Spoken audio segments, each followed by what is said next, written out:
एक दिन अली अपने स्कूल की लाइब्रेरी में बैठा किताब पढ़ रहा था। अचानक एक पुरानी किताब जिसका नाम था जादुई रास्ते खुद बब खुद खुली और एक पन्ने पर रोशनी चमकने लगी। अली चौंक गया और जब उसने उस चमकते हुए सफ़े को छुआ तो लाइब्रेरी की पिछली दीवार से हल्की सी खट की आवाज़ आई।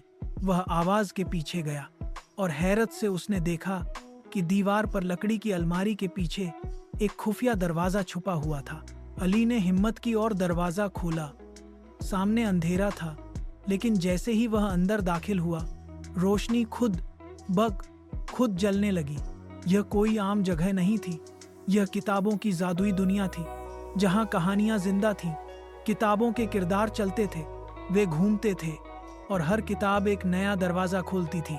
वहां अली ने उड़ने वाले हाथी को देखा, एक परी से मुलाकात की जो अक्षरों से बोलती थी, और एक भोला भटका राजकुमार जिसे अपनी कहानी में वापस जाना था।